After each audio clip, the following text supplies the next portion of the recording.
What is going on, guys? Welcome back to a new episode, season number 2 here at the Live to Create podcast. Wherever you guys are listening to this, I am going to be uploading the full episode here on YouTube as well for you guys who want to watch a long form video format.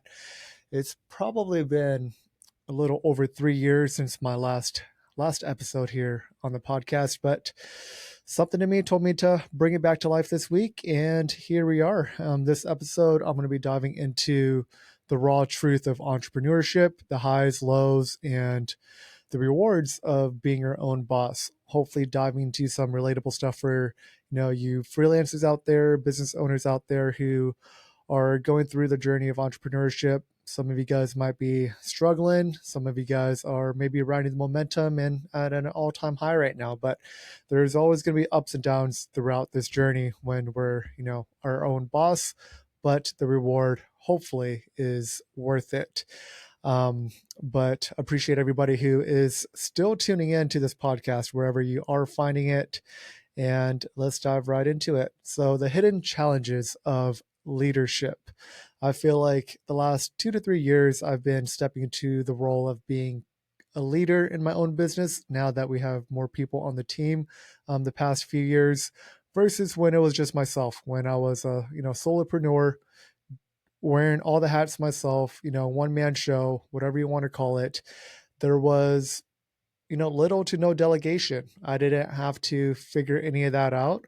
But there are a lot of hardships because it's something I personally haven't learned, and I'm just learning as I'm growing, failing as I'm growing. And it's definitely a lot different, but I think I've definitely been better the last couple of months, becoming a better leader. I'm not the best, but I'm always constantly learning on how I can improve, not only for myself and for the business, but for everybody else that I'm trying to lead as well. That's a part of the team. And one of the biggest thing is handling the pressure when things go wrong and just making sure I'm taking full ownership and responsibility. At the end of the day, it's my business as your own. It's your business. It's everything that happens when something does go wrong, it's going to fall on you. And you can't be blaming anybody else except for, yourself on how you can improve to maybe setting better SOPs in your business, becoming a better leader, to set expectations. So if, for example, things are turned around late on your video editor side, that's not going to be their fault at the end of the day. It's your fault on why you're not delivering it on time to your client. So something that you guys can improve, which I learned from personal experience, is I have to set earlier deadlines. I have to set better expectations on when things should be delivered on time, little things like that. And this, is going to be very relatable to anything in the business when you are delegating a task, any task, social media management, video editing, video production, graphic design, any little tasks, you have to make sure you're delegating properly in order to get the results that not only you expect, but your clients, most importantly, expects as well. And the next one is the challenge of balancing being a friend and a boss without losing authority. I think that was very, very tough for me because most of the people that, come on the team are always a good friend. They become good friends, they become family, and making sure there's a fine line when, it's time to work, that work is getting done. And when it's time to play, hang out, whatever, it's okay to do that. But just making sure there's some sort of separation there because that line can get very gray and iffy.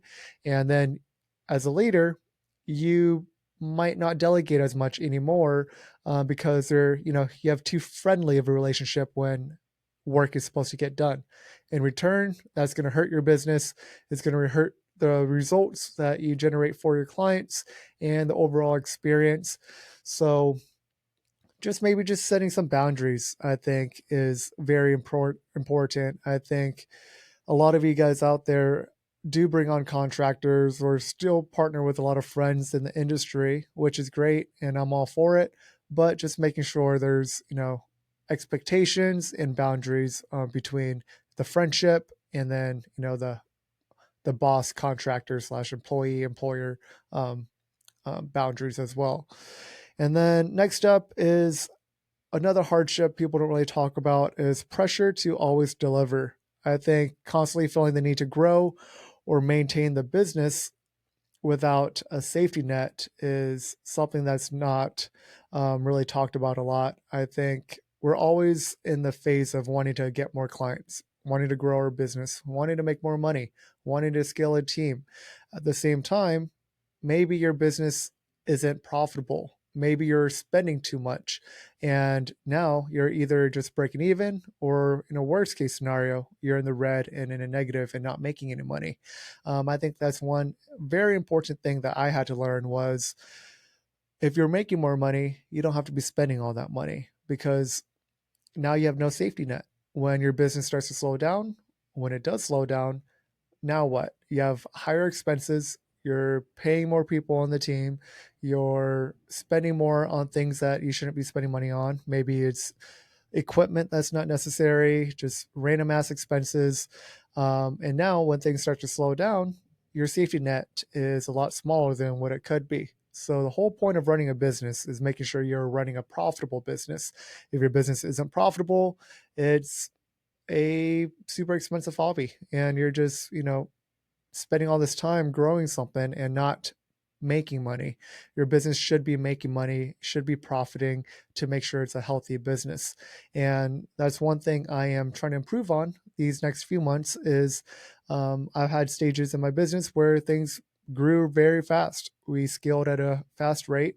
In return, I reinvested a lot of it back into the business, whether it's bringing on more people, buying additional equipment, and maybe I could have done a better job at just kind of keeping some of that money as a safety net and not reinvesting all of it. At the same time, you're going to have to find that perfect balance of having to reinvest into the business in order to grow. So just trying to find that perfect balance, because I'm not saying for most of you guys who are, one man show, if you're making, let's say 20K a month, you don't have to be keeping all that 20K a month, because now a lot of more things are, at risk. Your mental health, you're burned out because you're doing everything yourself. You have a lot more stress and you have no time in your personal life. That's not a great scenario. I would say reinvest a portion of that to bring on more team members that could help alleviate that stress. This could be contractors such as a video editor, maybe another videographer, a second videographer on the team. It could be a social media manager if that's a service that you're offering your clients, but maybe for some reason you're just spending way too much time on this task that you shouldn't be spending time on. We're trying to buy back time as a business owner. You want to be spending time working on the business, working on generating more leads, closing more clients, hopping on calls, marketing. All that stuff is something that's very crucial that only you, the business owner, could do. So bring on other people that could take on other roles, that could help with pre-production, production, post, all that stuff that you could let go of. I feel like for me, my first few years of my business, what really held me back was I thought I was the only one who could do the job. Whatever job it was, I didn't think anybody else could do a better job at me than that. But I soon came to realize that there's no way I could grow to 50K a month by doing everything myself. I'm going to have to let go of something that's, taking me a lot of time for me to buy back that time to work on the business and working on growing it. So I think that's when my agency finally scaled, was when I brought on a video editor, brought on more videographers, brought on people to help take off all that stress off my shoulders of tasks that could be taught, or tasks that stuff they could even do a better job at me at. That's a perfect scenario. You don't want to be the one who does the best job. You want to find people on the team that could even do a better job at you in that specific role. Um, Next step was, fear of losing clients and revenue during slow periods. This is definitely something that I've encountered multiple times throughout my last 7.5 years of running my agency. Is there's always going to be the fear of, your best clients leaving you, and it's going to happen. Those are hardships a lot of people don't talk about. We're always talking about acquiring new clients and how great our businesses are doing, flexing it on social media. But what happens when you lose your top clients? Maybe even half of your clients, or if not more. That's going to be a lot of stress on you as a business owner, especially if you didn't spend the last few months working on the business, like I mentioned, and not working on lead generation for your business, then things are going to go to shit once all of your clients leave you. What happens tomorrow if half of your clientele left, but you had the same amount of expenses and everything in your business?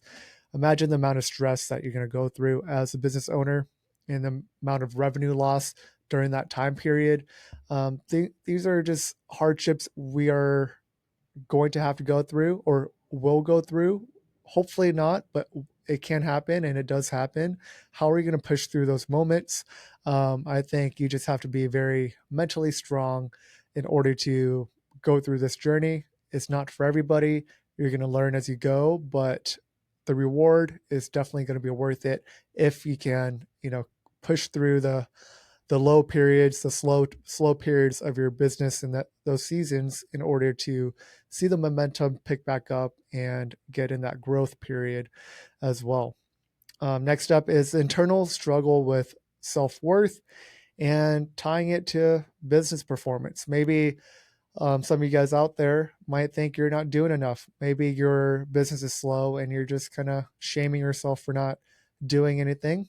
I think it just takes some maybe reflecting on being true to yourself if you're actually working on things that's improving your own business. If it's not, figure out something to make shit happen. I think for me, when I'm starting to slack in my business, I know for sure there's parts of it where I'm just being lazy and it's totally my fault. And I need to own up to it. And it just takes some reflecting every now and then. But once you get past that barrier and you start to see your business performance start to increase, things are just going to pick up. The momentum going to start to pick up. I would say just focus on 3 to 5 micro tasks every single day that move the needle to reach your macro goal. If your macro goal is to, let's say you want to hit 250K this year in your agency, what can you do every single day in order to help move the needle in your agency to hit that 250K goal? If you just think that you're going to hit 250K by looking at that goal on paper, it's never going to happen. You have to set smaller goals that are broken down from that you could check off every single day, every single month in order to get there. A lot of things, or something I personally teach my students in my mastermind and through my coaching, is setting a SMART goal. S will be specific, M is measurable, A is achievable, R is relevant, T is time bound. So, for example, a specific goal of hitting 250K a year, that's my specific goal. M, how is this measurable? What are different things I could track in order to reach that goal? Maybe it's me looking at my books every single month in order to make sure I'm hitting around, 22K a month. So that makes it measurable. If I'm not hitting that 22K a month, then I know I'm falling short, and there's certain things I need to do each week and every day in order to, reach that micro goal. And now doing that month after month for 12 months, I'm going to be making 250K a year. Next up, A, achievable.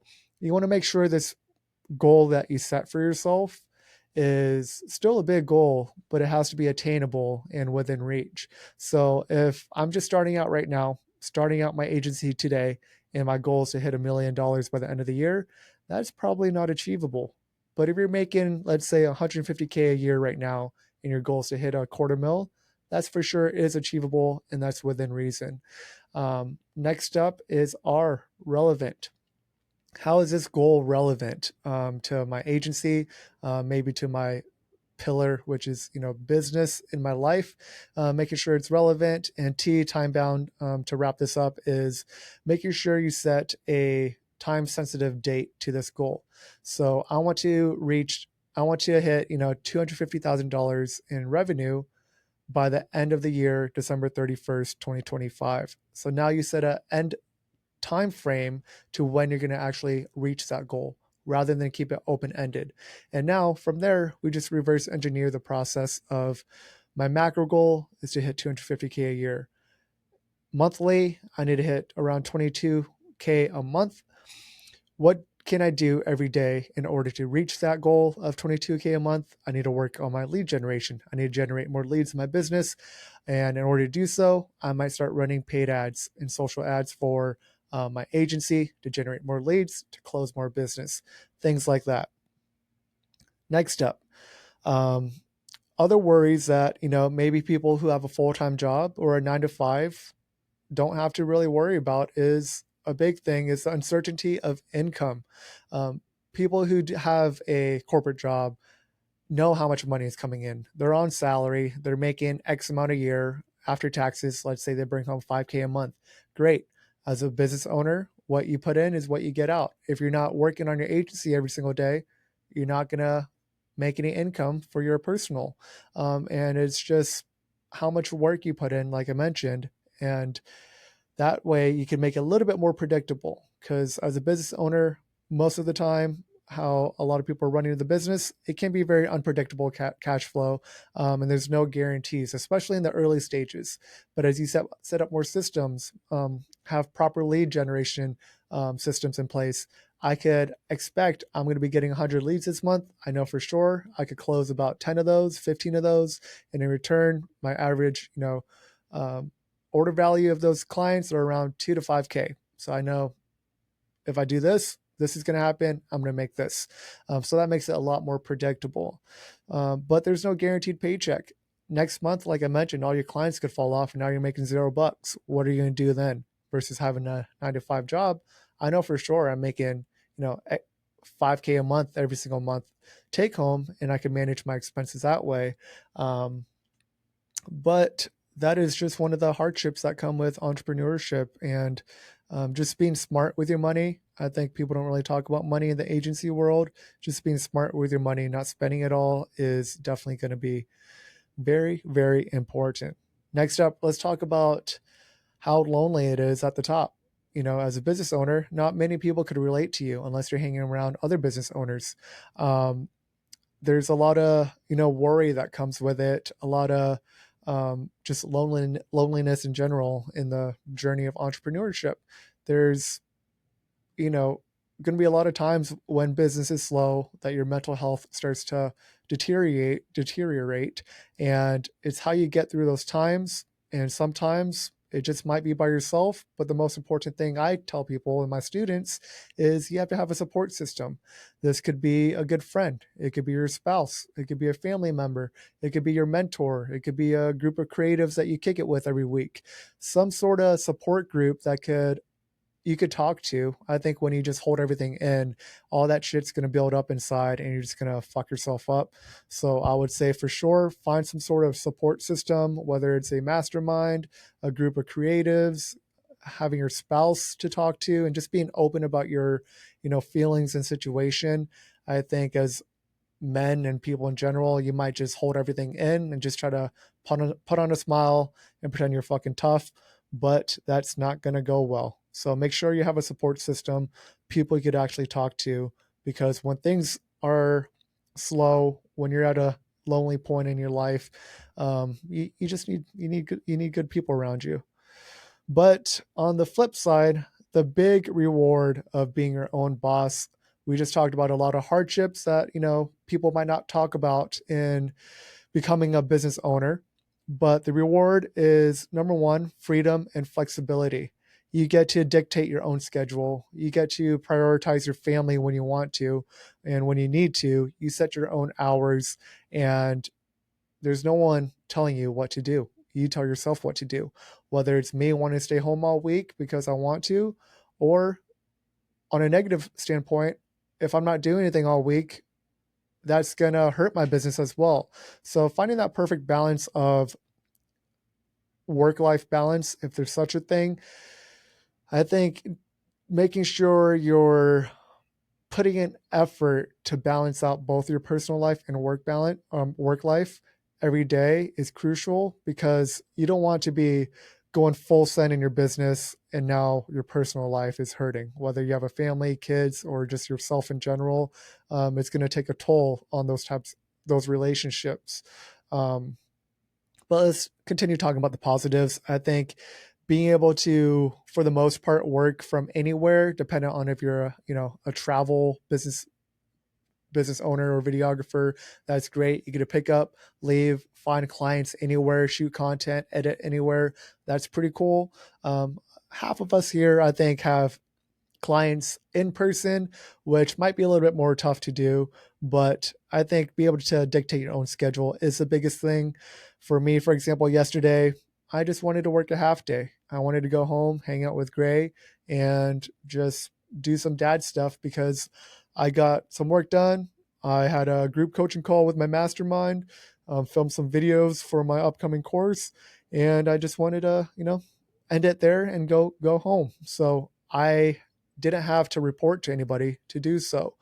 Maybe next month I want to take a couple of days off to go on vacation with the family. I'll go ahead and book that vacation, not book clients for that week, and go on vacation.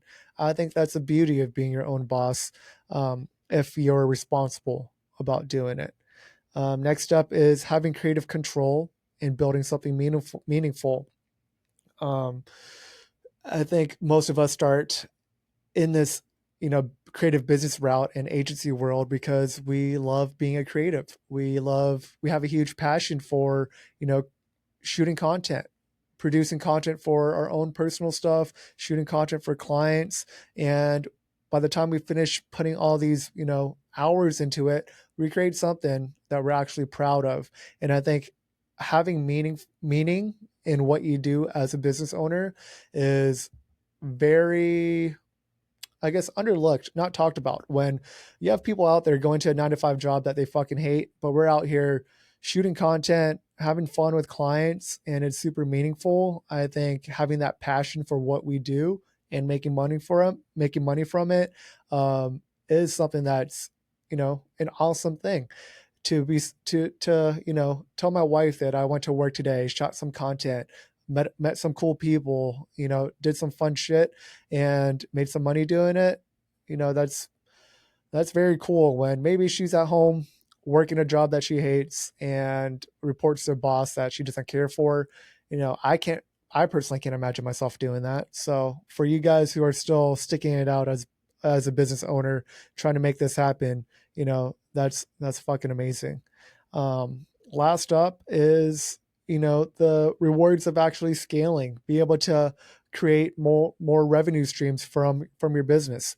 Let's say for you guys out there who are crushing in your agency, but now you get to leverage that to build a strong personal brand. And from that personal brand, you can sell digital products. You could pump out, templates or create a course or do some coaching and mentorship. There's different ways on when your agency starts to grow, your personal brand starts to grow. Maybe you want to start a different business on the side and leverage your agency and your personal brand. I think there's a lot of beauty in that. And it's just very satisfying when all those start to, grow together. And for people who have different types of businesses, maybe you're growing an e-commerce business. I think it's very cool if you're able to grow that up to, a couple mil and then be able to exit from it. I personally never done that, but I've talked to friends who have and be able to see how they've been able to like leverage those opportunities. I think is very neat and something I'm very intrigued in and hopefully be able to do in, the next few years of my life. So that pretty much wraps it up. I think this is a very honest podcast episode of me coming back on to season 2, and hopefully it's relatable to all you creatives out there, all you business owners, parents out there who might be going through some hardships right now in your life, and you think, fuck, things just aren't going right for me. Just know that it's totally normal. I go through this as well. Everybody goes through it. Not many people talk about it. But if you could find that support system, like I talked about, and people that you could, just fall on and just talk to and be there for each other, I think is a very great thing. Be a good friend in return. Find people you could talk to and that you could help when people might need it around you, because people just might need someone to talk to, and you'd be surprised on how many people are just going through some shit in their lives. So thanks for tuning in to episode 1 of season 2 of the Live to Create podcast. I'd love to hear, what you guys would like to hear more of. Shoot me a DM over on Instagram at Gordon Gordonly, Gordonly, and we'll love to hear how many of you guys are still tuning into this podcast episode. If you guys are watching it here on YouTube, drop a comment. What's one of the biggest takeaways that you guys had from this episode? Was there anything relatable that I talked about? Is there something else you guys want to see? Maybe if you want me to interview someone, I'm looking to do a lot more collaborations with creative business owners, people in general. Comment down below who you would like to see on this podcast, and I would love to connect with them and have them on. But thank you guys for tuning into this episode. I will see you guys on the next one.